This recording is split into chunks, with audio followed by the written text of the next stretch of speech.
Hello everyone, this is Nitpicking Nerd and I just watched episode 10 of season 3 of Star Trek Discovery and this is my spoiler review.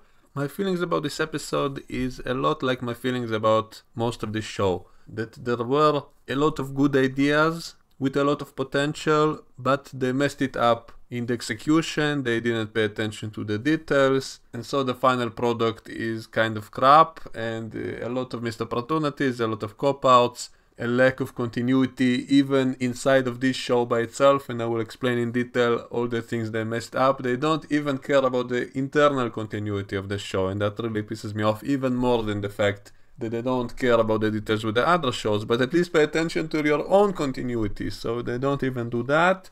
So nothing makes sense, not even, I'm not demanding perfect scientific accuracy. None of the Trek shows ever did that, even though none of them were as bad as this show, but there were a lot of silly, unscientific stuff in all the Star Trek shows, but at least they had some kind of common sense, some kind of internal logic, but here they don't even have basic common sense, no internal continuity, no attention to detail, and so many missed opportunities, and that's really sad, because it could have been good, it could have been better, but instead it's a disappointment. So that's my overall feelings on this episode. Also, it was very predictable. I made a few videos about this topic, about that whole, portal guy and all of that. I predicted it. I'm not even sure what I feel about that. It kind of made me laugh. When the big reveal happened, I just kind of laughed at that. And it was also done ridiculously. Like, did they have to use the same exact sound bit from TOS? Like, the same exact voice and all of that? It was kind of, it just felt silly. It felt like a fan edit, like someone made it on a computer. Like, for a moment I was thinking, am I watching the real show or is this edited by someone, because it was kind of silly. And the way it looked like in the end didn't match exactly. It looked like a cheap CGI version of it, and so this whole episode felt kind of lazy, and it all took place in the same exact rooms, and so it was like a bottle show. And a huge missed opportunity was the fact that they kept talking about Lorca. They mentioned him at least 50 times in this episode, so constantly talking about Lorca this, Lorca that. So I'm waiting to see Lorca, right? At least in the end, at least for a minute, like show some kind of glimpse of him or something. And in one part of the episode, they kind of brought someone on the ship and they said he's a loyalist of Lorca, so I kind of half expected them to reveal that it is actually Lorca, only he disguised himself as someone else or something like that, as a way to have a different actor play him, but they didn't even do that. So what was even the point of that whole scene, bringing someone to the brig to interrogate him, and he was supposed to be close to Lorca, and so I was expecting that to be Lorca, but no, it's not Lorca. So what the hell? So what a disappointment, what a cop-out. So I'm really pissed off with this episode. Just a total waste of time, totally predictable, no surprises, and just lazy, really lazy episode. So it kind of pissed me off, but not as much as it could have. At least they kind of tried, I guess. So at least they tried to tie it to something that makes sense, and at least they did try to avoid continuity mistakes. For example, the fact that all of this is taking place on a different planet to the one in TOS, and it was kind of explained in the end that it appeared on a different planet. So in a way, it kind of dodges what could have been a huge continuity issue. If it was actually the same exact planet, I would have said, how come Starfleet didn't keep records? Did Kirk not report about the time planet and the Guardian of Forever? Was he not reporting that to Starfleet, or did Starfleet again not keep any records and forgot all about it? So that would have pissed me off in a big way. So at least they kind of explained that. They said it appears on a different planet. And in the end, when it disappeared in a flash of light, I think it sounded a little bit like the Q sound effect, so maybe it was a deliberate attempt to kind of tie all of this to the Q. Maybe the Q were the ones who built it in the first place or whatever, and so I don't really mind that. It was kind of... it fits a lot of theories that existed before this, that maybe the Q made the Guardian of Forever. There was also a quick mention that it was somehow involved in the temporal wars, that someone tried to use it in the wars and he didn't like it, and so... it sounds interesting. Like, that could have been an interesting plot.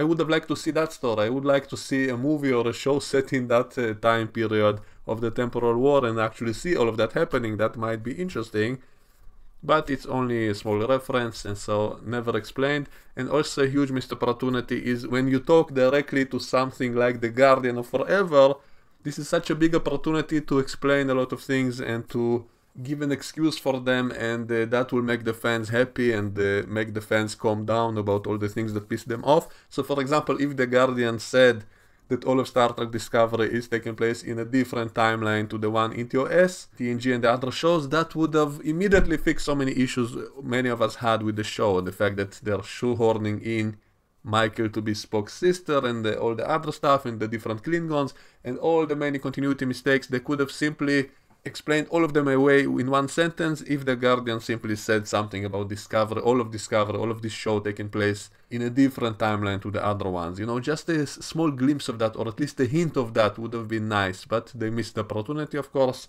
And another thing, he kind of mentioned that the new timeline that was created in the Mirror Universe will actually continue, because he said that Saru will now live on and save many others thanks to what she did, and so that means it was not just a simulation, it actually created a new timeline. So maybe they should have said that that timeline will lead to the one we saw in TOS, because you know, in TOS we saw that there are aliens serving in the Empire, such as Spock, who was the first officer of an Imperial starship, and so how does that make sense if the Empire is so xenophobic and so racist that only humans can be the officers, as we see in this show?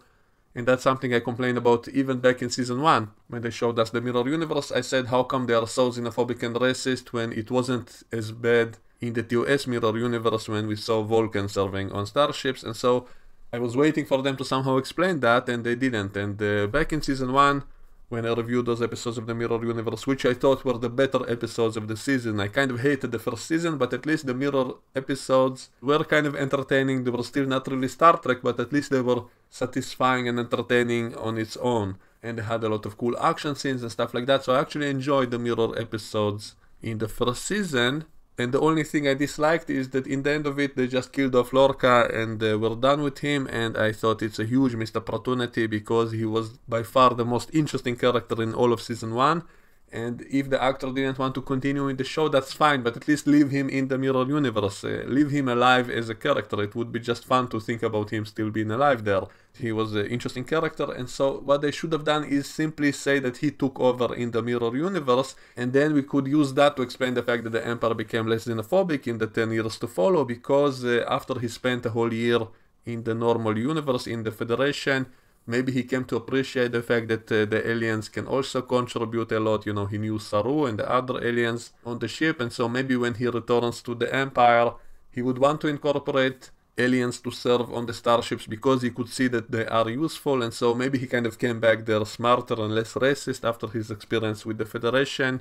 So I think he should have stayed as the Emperor of that universe, and then that would explain what happened until the time of TOS, and by keeping him alive he could sometimes come back as a recurrent villain maybe, and so that would have been fun, but instead they just killed him off, and we don't know what happened next in that universe, who took over, because they took Georgiou back to their universe, and so, and that also annoyed me, because she's an evil space Hitler from the Mirror Universe who was said to kill trillions of people, and suddenly they treat her as a member of the crew. That always annoyed me. And you know, if it was Lorca who came back with them and he could be like a great character, that also would be more acceptable, because I liked him a lot more. She was always annoying. She was one-dimensional evil character in the Mirror Universe and was never that interesting. They kind of tried to amend for that here, because suddenly she has a conscience, suddenly she's not all evil, but it's kind of too late. So only now you show that, only now we discover she's not fully evil and never was, and so it's kind of too late for that in her final episode. But with Lorca, we could always say that, you know, he kind of saved the Federation because he was such a badass, and they could reveal that he's not all evil, and then that would be fine. But instead, they made him a cartoon villain and killed him off in the end of that Mirror Universe saga in the first season. So that was probably the biggest mistake of the whole show. And the second mistake was now that they never show him again, because I kept expecting him to show up at least for a moment, at least show him on the view screen or with a voiceover or something, but no, he just never appears. And so why did they set him up? Why did they keep talking about him for 2 whole episodes and then never show him? So that's probably the biggest cop out of the whole show. And let me now talk about all the continuity mistakes they did in these 2 episodes in this season compared to season 1. And maybe it's possible to invent convoluted excuses and explanations to try to explain them, but really, why should I bother to do that when the show obviously doesn't care? The show itself doesn't care about its own internal continuity, So why should I try to fix their mistakes by inventing convoluted theories? And so I'm not even going to bother this time. And maybe briefly I'll just mention possible explanations, but in general, it's all full of holes.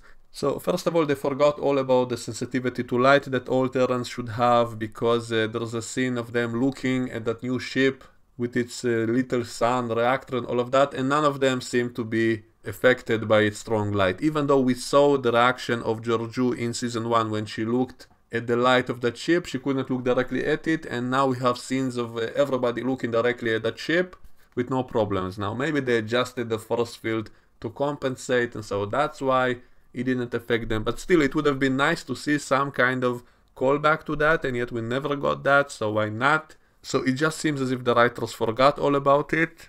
And also, they keep mentioning the fact that Georgiou killed the mirror Michael in the past, that she's the one who killed her. But if you watch the old episodes, it doesn't seem like that at all, because when Michael shows up and pretends that she faked her death in order to capture Lorca and then came back with him, and then they all accepted her, they all believed it's really the mirror Michael. And so how is that possible if she was physically, personally killed by the Emperor? Then why did the Emperor believe it's really her in the beginning? Unless she didn't kill her personally. So it's possible when she says that she killed her in the past, that she didn't kill her with the sword, as we see in this episode. The only way to explain that would be to say that when the Emperor saw her in season 1, she knew right away it's not her Michael, and so she just played along and pretended everything is fine to get information out of her or something. But why would she even let her on her ship together with Lorca if she thought that both of them were dead at that point?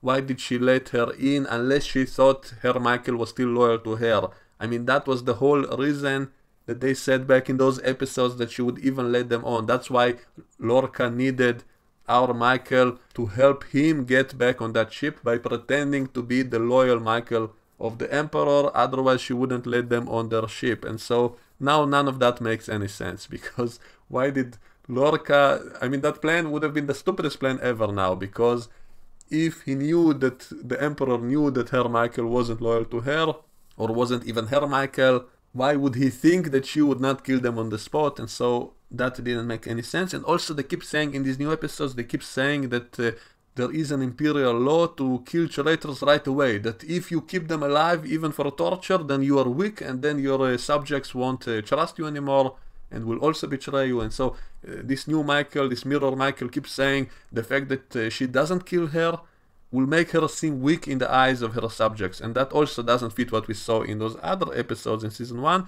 because we could see that there was a whole group, the whole team of Lorca's loyalists who were kept alive for torture for a whole year, after which they were all totally fine after they got released, which was kind of silly in that episode. Lorca released all of them, and suddenly they're all fine even after a whole year of torture non-stop. Suddenly they all snapped back into normal and were strong as ever and could fight and all of that, so that was ridiculous. But apparently that was all in breach of imperial law, because you're supposed to kill the traitors right away and you're not allowed to keep them alive, and so it doesn't really fit continuity-wise. And so again, an internal continuity mistake, because now apparently they're supposed to kill the traitors right away and they're not allowed to torture them. And yet in those old episodes she did exactly the same thing. She didn't kill anyone right away, she just kept them for the agonizer booth, including Lorca himself, including all the crew of Lorca, including Michael. All of them were kept alive, and no one in her subjects seemed to mind that. And yet here we see that her subjects kind of start to mistrust her simply because she doesn't kill them right away. So why?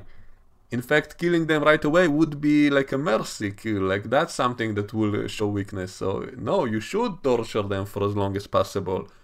And that's what she was going to do with Lorca when she captured him again in those episodes. She said, your life will be long in the agonizer booth. And yet, according to this new episode, suddenly, no, you're not allowed to keep them alive. So what a mess, what continuity mess they created in this episode. And also the part with Stamens also didn't make any sense, because they showed that Stamens was about to assassinate her, I guess by orders of Michael or Lorca, that he was working with Michael and Lorca.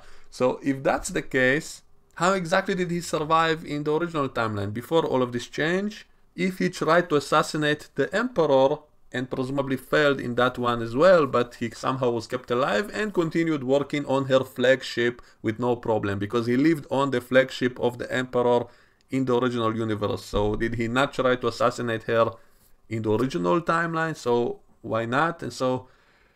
And why did Lorca hate him? Why did Lorca kill him if he was loyal to Lorca and Michael in that timeline? So that also doesn't make any sense. And I think they even said that he was aware of their plans, but he betrayed them and told the Emperor the truth. And so maybe that's why, maybe only in this timeline he did try to kill her and failed. She killed him instead. But in the original one, maybe Michael didn't accelerate her plans because of reasons, and then he never tried to assassinate her and instead told her everything about Lorca, and that's why Lorca hated him. And how come Mrs. T didn't have that scar on her face in that timeline? Because we saw her on the Emperor's flagship without the scar on her face, and so did that fight in the corridor never happened in that timeline as it did in this one. So what exactly did the Emperor do this time differently that somehow caused this fight in the corridor that gave her the scar? And so none of this makes sense. And also everybody are on the Discovery now, even though some of them are supposed to be on Michael's ship, you know, the one from the first episode of the show, the Shanju or whatever its name is, and also some of them were only on her flagship, and yet in this episode everybody are on the Discovery. So why are they all on the Discovery now? I guess they simply didn't want to rebuild the sets of all the other ships for this episode, and so they just filmed everything in the corridors of the Discovery, and that's it, even though it makes no sense continuity-wise. And none of them have the sensibility to light. They all look directly at that other ship with no problems. And Georgiou herself, I could buy the fact that she kind of fixed her eyes when she crossed over to our universe, and so she knew she would stay there, and so she just fixed her eyes, unlike Lorca, who always planned come back to his universe, and that's why he didn't change his eyes to fit it, even though maybe that would have been a clever thing anyway, because, you know, someone can use that flash grenade or something against you, so maybe fixing your eyes to be less sensitive would be a good idea anyway, but because it's kind of a weakness. But anyway, I can't believe that Georgiou herself fixed her eyes, but why did no one else react to seeing that flash of light of that other ship? No one cared about that, so it feels as if the writers forgot, so why should I even bother to try to come up with explanations? And I also had a different intro of this episode, I guess because most of it was taking place in the Mirror Universe, and so they wanted to show a different intro to reflect that, but it was such a lazy, cheap way to do it, unlike the one they had in Enterprise, in which they created a whole different new intro for those episodes set in the Mirror Universe, in which instead of showing all the footage of exploration and science, instead they showed the footage of war and conquest. So that was a fun little Mirror Universe intro of the show, and yet here it looks as if they tried to do something like it, but they were lazy about it. They didn't spend any time on it, so instead they just made everything darker, and some parts of the intro they just flipped upside down.